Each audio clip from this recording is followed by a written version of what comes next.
Bonjour à tous, on continue notre série métaesthétique sur l'histoire de l'art, avec un point en 3 épisodes sur l'art dans l'Antiquité. Dans cet épisode, on va parler de ce qui s'est passé de la fin de la préhistoire jusqu'à la Grèce antique. Puis, dans le deuxième, on parlera des conceptions de Platon et d'Aristote au sujet de l'art, et dans un épisode complémentaire, on fera un point sur les mythes grecs qui habitent encore notre imaginaire. L'épisode précédent sur l'art préhistorique montrait qu'il n'est pas facile d'appréhender correctement ce qu'est l'art. On associe ce terme à des pratiques ou des objets artificiels plutôt que naturels, des artefacts produits par l'homme, souvent avec un certain souci de la forme, de l'apparence, qui demandent une technique particulière, parfois difficile à maîtriser, parfois originale, voire unique et souvent raffinée. À cela s'ajoute aussi un intérêt pour la contemplation, le domaine de l'immatériel, de pratiques qui ne produisent rien au sens utilitaire et productiviste du terme, que certains diront désintéressés, même si c'est un postulat à interroger, et dont on a interrogé le rôle, l'utilité et les dangers également depuis Platon et Aristote dans l'Antiquité. L'art antique n'est pas encore l'art au sens où nous l'entendons aujourd'hui. La distinction entre art et artisanat ne se fait vraiment qu'à la Renaissance, mais auparavant, art et technique veulent dire à peu près la même chose, et on parle aussi bien de l'art d'un médecin que d'un orateur, d'un ingénieur ou d'un peintre. Mais il y a des pratiques qui correspondent à ce qu'on appelle art, évidemment. Reprenons donc cette histoire d'une façon synthétique qui pourra nourrir nos réflexions philosophiques sur l'art.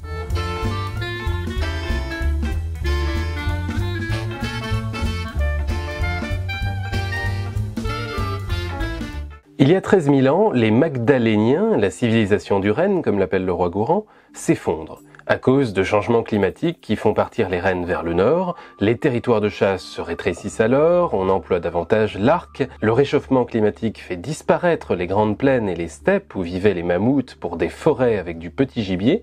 le grand art rupestre paléolithique disparaît, c'est le Mésolithique, avec des groupes humains plus larges qui coopèrent pour faire des chasses à la battue, qui s'échangent des matériaux, font du don contre don, pratiquent l'exogamie, l'échange de femmes entre tribus, et ont des agoras, des places publiques où se retrouver en grand nombre. À partir de la fin du nomadisme et de la sédentarisation, il y a 10 000 ans, dans le bassin mésopotamien, très abondant en ressources, on entre dans le néolithique, l'âge de pierre,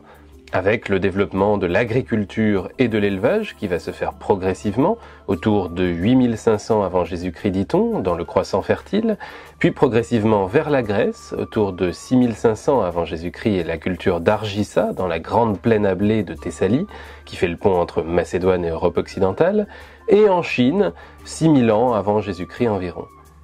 C'est la fin d'une civilisation paléolithique en lien avec la nature et ses cycles, le début d'une civilisation à tendance scientifique prédominante, dit Éliphore, qui voit la naissance du rationalisme, du futur âge industriel, et comme le début d'un certain désenchantement du monde déjà. Les formes religieuses sont pourtant nombreuses, mais basées sur l'astronomie davantage que sur la vie, dit Faure. L'esprit est tout, la forme dédaignée, et c'est en effet la fin de l'art des cavernes si vivant et apparemment spontané. De là on assiste au développement de centres urbains, donc d'un certain art architectural. Peu à peu, il développera des facettes ornementales. On va alors trouver des techniques à dimension artistique de pierre polie, de poterie, avec de la terre humide qu'on façonne et laisse sécher au soleil puis qu'on cuit au feu, mais qui progresse surtout quand on arrive à les vitrifier avec la technique de la céramique. Cette technique a pu exister dès le Paléolithique, par exemple vers moins 20 000 en Chine, dans la grotte de Xianren, au Japon, chez les chasseurs-cueilleurs de la période Jomon vers moins 15 000, en Afrique, dès le 11e millénaire avant Jésus-Christ, et au 7e millénaire avant Jésus-Christ au Proche-Orient. Mais on la trouve en tout cas sous une forme ouvragée et très fréquente au quotidien à partir du néolithique. Et puis ensuite, on entrera dans l'âge de bronze avec l'apparition de la métallurgie, à partir de 3000 ans avant Jésus-Christ en Anatolie.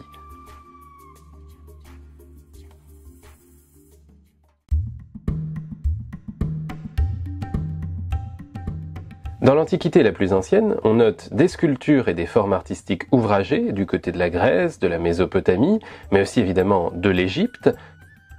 L'art égyptien se développe vers moins 3800, avec l'art de Nagada, dont les représentations funéraires sont complexes et démontrent d'une maîtrise de la pierre taillée, de la céramique et de la métallurgie, puis en parallèle de l'émergence du système politique et social classique des premières dynasties impériales, l'art de l'époque tinnite développe le mobilier funéraire. Avant l'art de l'Ancien Empire, ses grandes pyramides et ses scribes accroupis, avec dans un pays unifié, cohérent, avec une administration forte, l'apogée d'un art de la sculpture, du bas-relief et de la peinture. Il y a alors beaucoup de représentations de pharaons, de chefs politiques et de grands hommes,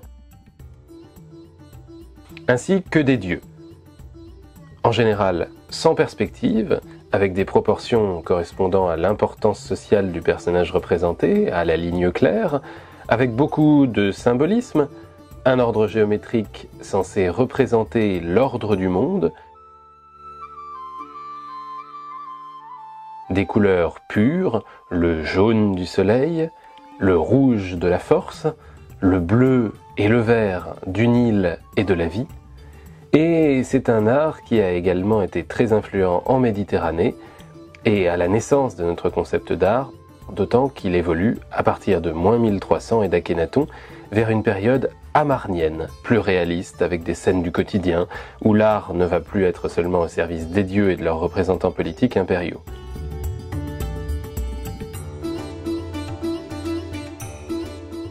La pratique égyptienne des sceaux ouvragés, qui sécurisent et authentifient les documents mais sont aussi des amulettes, se répand dans tout le bassin méditerranéen avec de la taille d'os, d'ivoire, de serpentine ou de stéatite très ouvragée.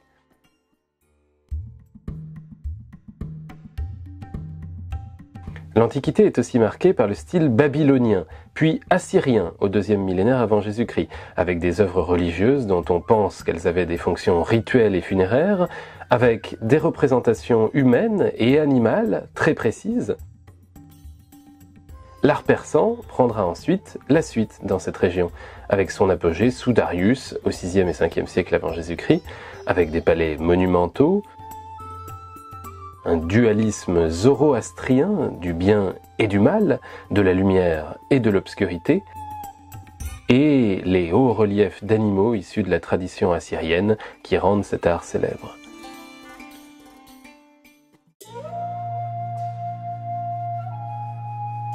Pendant ce temps, les îles de Crète et de Santorin ont encore des cavernes du néolithique habitées, mais dans le même temps développent des techniques de construction avec plâtre et taille de pierre et développent l'art de la civilisation minoenne entre 2700 et 1200 avant Jésus-Christ,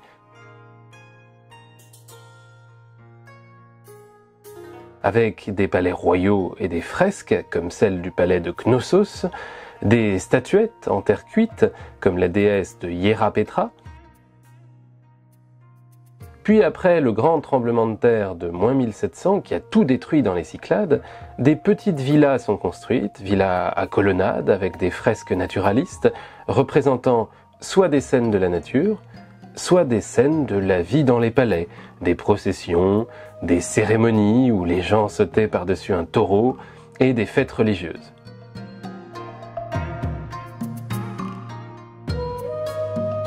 En Asie, les chasseurs-cueilleurs chinois avaient développé un art de la poterie en céramique ou en jade depuis la fin du néolithique, et à partir de 1500 avant notre ère, les dynasties royales vont maîtriser l'art de la métallurgie, le bronze notamment, avec des sculptures parmi les plus colossales de l'art antique, jusqu'à 1,5 tonnes, puis des poteries incrustées d'or et d'argent. Et l'art bouddhique, né au VIe siècle en Inde, aura également une longue postérité avec des croisements avec l'art qui se développe en Europe, via les conquêtes d'Alexandre le Grand notamment, et des influences mutuelles qui donneront lieu à l'art gréco-bouddhique.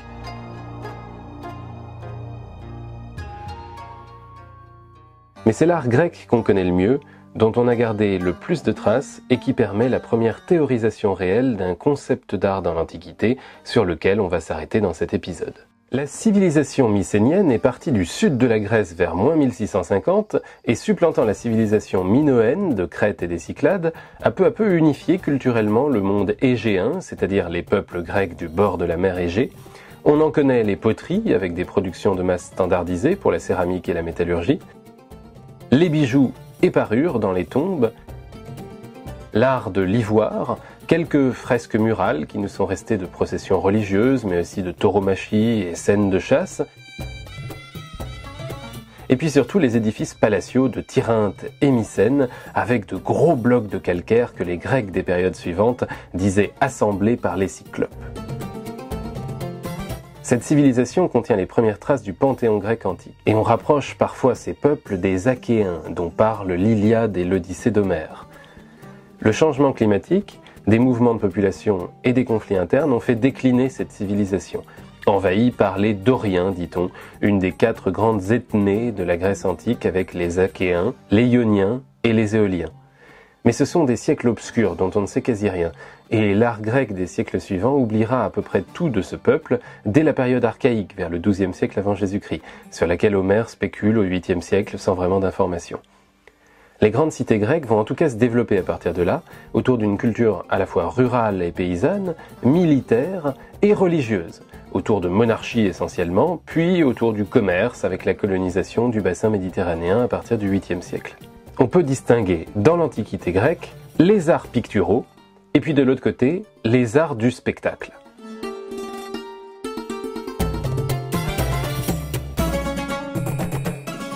Si l'on commence par les arts picturaux, peinture, mosaïque, sculpture, architecture et artisanat décoratif, disons, après les décorations de vases et vaisselle des civilisations attiques, de style essentiellement géométrique ou avec des frises animales, et les représentations mythologiques de style corinthien avant le 5e siècle, c'est surtout la révolution classique du 5e siècle qui fait de l'art pictural grec un repère dans l'histoire de l'art. Les peintures de Zeuxis qui ont développé l'esthétique du trompe-l'œil, au point que son enfant au raisin trompait, dit-on, les oiseaux qui venaient en picorer les grains, celle d'Apollodore, exposée dans la pinacothèque de l'Acropole d'Athènes, dont il ne reste rien malheureusement, mais qu'on appelait le peintre des ombres, mais surtout beaucoup de peintures sur céramique, dont on ne connaît pas les auteurs, car le peintre antique est encore un technitaille, un fabricant artisan, plus qu'un artiste dont on connaîtrait le nom et dont on reconnaîtrait l'octorialité. Et c'est le cas aussi pour les mosaïques, sculptures, bas-reliefs et éléments architecturaux les plus communs, même si ces derniers font la fierté des Grecs qui semblent valoriser l'art en tant qu'art. Les Grecs sont influencés par la statuaire égyptienne et perse, mais ils vont développer un art de la sculpture remarquable et singulier. C'est le bronze qui va devenir le matériau de ce qu'on appelle la sculpture classique, dont les spécificités sont la représentation de nus, le réalisme anatomique, le naturel des poses dans la statuaire religieuse comme funéraire, puis vient le marbre, qui était peint d'ailleurs, il faut le savoir, à l'époque hellénistique, où les portraits et scènes de la vie quotidienne se multiplient, et se démocratisent plus encore à l'époque romaine ensuite, dont les statues sont encore bien conservées avec beaucoup de reproductions romaines de statues grecques aussi.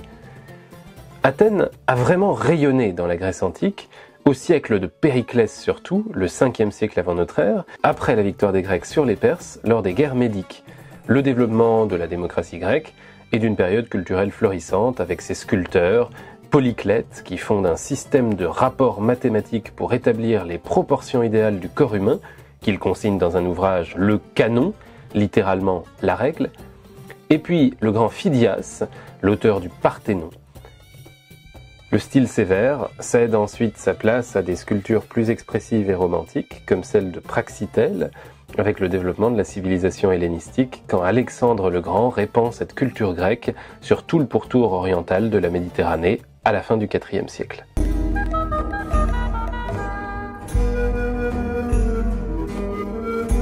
Parlons des arts immatériels de la scène à présent. Ces arts sont venus des Aèdes, comme Homère, dont on ne connaît pas vraiment l'identité et qui pourrait être fictif ou légendaire, mais qui représente les conteurs dont les histoires vont passer à l'écrit chez les Grecs, sous forme de mythes, comme ceux d'Hésiode au 7e siècle, de musique, de poésie et de théâtre. Ces arts sont représentés dans les théâtres publics ou chez les particuliers, et il faut savoir qu'ils sont toujours entre l'activité poétique de travail sur les mots et les histoires, souvent mythologiques, et le travail musical de les mettre en son. La musique grecque est d'abord celle des Aèdes et des rhapsodes, jouée à la lyre, la cithare, la flûte de Pan ou l'aulos, une sorte de hautbois. Il nous en reste peu de choses, même si d'après les quelques papyrus d'hymnes et de chants qui nous sont parvenus, ainsi qu'une cinquantaine de traités musicaux, on sait qu'elle était homophone, c'est-à-dire que les Grecs ne faisaient pas de couches harmoniques mais n'avaient que des mélodies, que les chœurs chantaient à l'unisson ou à l'octave, et qu'elle s'organisait d'après des modes, qui ont inspiré ceux du Moyen-Âge mais ne leur sont pas similaires en dépit des noms qu'on a repris de la Grèce antique. La théorie de l'harmonie dans l'Antiquité distingue 3 modes harmoniques. Le premier évoque les lamentations, en usant des modes lydiens mixtes, doriens, phrygiens et éoliens. Le deuxième évoque les beuveries, c'est essentiellement le mode ionien. Le troisième groupe évoque l'ardeur virile, les modes doriens et phrygiens. On sait que les Grecs considèrent la musique à la fois comme une pratique ancestrale, religieuse et thérapeutique, et en même temps comme un art qui en tant qu'art a été inventé par les Thraces, inspiré par les muses qui ont donné le mot musique. La célèbre Sappho, dont il ne nous reste que quelques fragments, enseignait le chant aux jeunes filles sur l'île de Lesbos, dans la maison consacrée aux muses, et la musique est liée à la poésie et au théâtre, qui étaient au moins partiellement chantées jusqu'à la Renaissance, ou en tout cas scandées d'après des pieds, une métrique rythmique aux lois extrêmement précises. On en parlera un peu plus dans l'épisode sur Platon et Aristote. Roulant sans fin des profondeurs de l'Asie, ces peuples ont pris les armes, aveuglément soumis aux ordres du grand roi. Xerxès, fils de la puissance, mortel aussi grand que les dieux. Le dragon sorti du le dragon pour la garde. La musique est aussi liée dans l'esprit des Grecs à l'harmonie des proportions mathématiques, chez Pythagore par exemple, qui en fait une part intégrante de l'éducation des jeunes citoyens grecs, ce qu'on trouve aussi dans la République de Platon pour l'éducation des dominants. Donc elle s'apparente aux sciences, ainsi qu'à l'idée d'un ordre du cosmos, donc à l'astronomie et à la cosmogonie, dont Hésiode chante la naissance dans sa Théogonie et ses mythes dans Les Travaux et les Jours. Quelques remarques conclusives sur ces formes d'art grec. Pour les arts du théâtre et de la scène, nous verrons qu'ils ont, pour Platon comme pour Aristote, des fonctions de mimésis et de catharsis qui sont plus ou moins bien évaluées par ces auteurs. Et puis pour les arts représentationnels, les sculptures, mosaïques et peintures qu'on a retrouvées de la Grèce comme de la Rome antique, eh bien, on voit qu'elles ont aussi des fonctions, qu'elles paraissent intégrées dans la vie quotidienne des Grecs, souvent comme décoration des temples, d'une fonction religieuse évidente, mais aussi décoration des maisons de particuliers avec des fonctions de prestige social, des fonctions politiques et honorifiques, et aussi un souci proprement esthétique bien sûr, sans qu'on parvienne bien à démêler ses préoccupations. La pureté de l'art pour l'art n'est pas en tout cas quelque chose d'essentiel. L'art n'a pas pour seul but de faire de l'art, comme on pourra le dire bien plus tard à partir de Kant ou au XIXe siècle. Mais on lui donne des fonctions pratiques et symboliques. La notion de beau est par contre au cœur de cet art, avec une préoccupation pour l'harmonie des formes et la juste proportion des corps, dans des recherches concomitantes au développement des sciences et de la philosophie, qui cherchent les proportions et les ordres mathématiques, logiques et cosmologiques qui organisent le monde. C'est donc une conception du beau qui est mêlée des Homères à l'idée d'un travail inspiré par les dieux, à l'imitation d'une perfection de la nature et en lien avec le vrai et le bien. On va voir dans le prochain épisode que l'art n'est cependant pas toujours vu comme une pratique rationnelle et sage qui serait liée à la connaissance du monde, et qu'on peut même y voir avec Platon quelque chose de relativement néfaste, qui peut corrompre notre intelligence et nos mœurs en excitant notre sensibilité vers de mauvais objets. On discutera rapidement des idées de Platon et d'Aristote à ce sujet, mais en attendant, partagez cette vidéo et indiquez-nous en commentaire ce qui vous frappe le plus dans cet art antique. À bientôt!